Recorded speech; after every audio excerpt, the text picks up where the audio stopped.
Bem, pessoal, a gente vai falar agora, né, sobre infarto agudo do miocárdio, né, e a pressão arterial, obesidade, né, e outros fatores de risco. Mas o grande enfoque desse vídeo é sobre o fator de risco obesidade, né.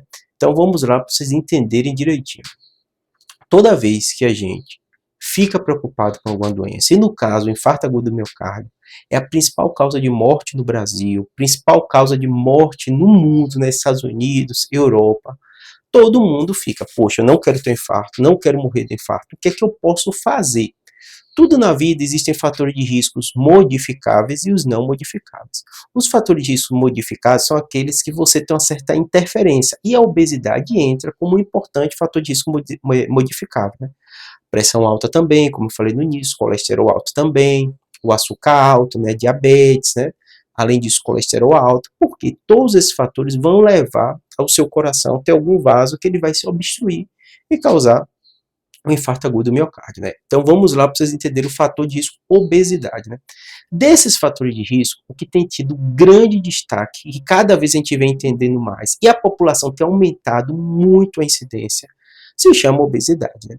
Pressão arterial a gente sabe, a gente desenvolveu várias drogas para tratar, conseguiu controlar bem nos últimos anos, né? O próprio tratamento do infarto evoluiu muito, né? Mas a gente continua tendo um problema muito crescente que se chama obesidade, né? E até um tempo atrás, né, a gente tinha um problema muito grande, né, porque confundia o aspecto estético com o aspecto, né, dos preconceitos que existiam com o obeso, né, e a gente ficou meio que um tempo sem falar tão bem como a gente deveria do tema, né. E no caso, na ciência, o que é que ela faz, né? A ciência, muitas vezes, a gente tem alguns fatores que a gente acha que é fator de risco e às vezes não se comprova, né?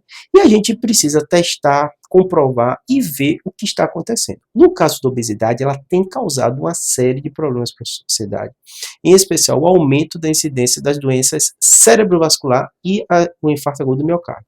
As placas de gordura elas vão se formando nos vasos, a população está envelhecendo cada vez mais, mas a população também tem ganhado peso. Então, assim, o que acontece? Só para vocês entenderem, né? Primeira confusão que eu acho, a maioria dos vídeos que eu faço sobre esse tema tem um monte de interpretação equivocada no seguinte aspecto.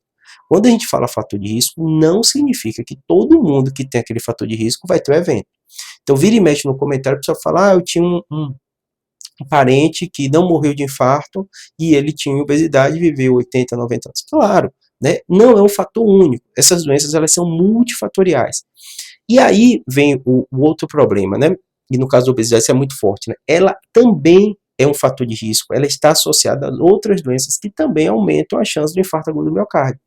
Então, vamos lá, pressão alta, eu já falei que é um dos mais conhecidos, o que mais aumenta a chance de você ter um infarto agudo do miocárdio, colesterol alto, o açúcar elevado, a dislipidemia. Então perceba, no caso da obesidade, além dele ser um fator independente, ele também está associado a esse outro grupo de doenças. Então quando você controla ela, automaticamente já reduz o risco de infarto e ainda reduz o risco, a incidência dessas outras doenças.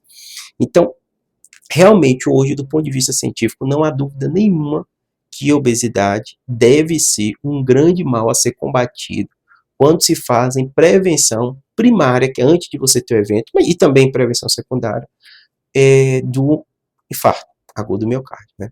Além disso, né, ela também está associada a um aumento, eu vou ter um vídeo aqui também falando sobre isso, de outras doenças que aumentam a chance de ter infarto. Por exemplo, a própria insuficiência cardíaca é elevada em quem tem obesidade. Então, o que você vai fazer? Se você entende disso e quer modificar. Não tem jeito, nossa vida a gente tem vários fatores de risco não modificáveis, por exemplo, minha história familiar é muito forte, né? Muita gente tem AVC, muita gente tem infarto, então assim, eu tenho uma chance genética, não tenho o que fazer com isso, né? Já nasci com isso, hoje pelo menos, a gente a princípio não tem como modificar isso, né? Mas tem os não modificáveis. E aí nesses não modificáveis, o que a gente vai fazer? Controlar a pressão, controlar o açúcar, medir o açúcar para ver se está alto ou não, né? No meu caso eu não tenho, dislipidemia, no meu caso eu tenho também, junto com a pressão, então tem que tratar, e a questão da obesidade, que você vai ter uma doença crônica, como outra qualquer, que você vai ter que tratar, às vezes já reduzir o peso, depois você vai aumentar, é uma luta constante durante toda a vida, mas se você quer viver mais, esse é uma chance que você tem de reduzir a chance de você ter um infarto agudo do miocárdio, tá bom? Espero que tenha ajudado, abraço.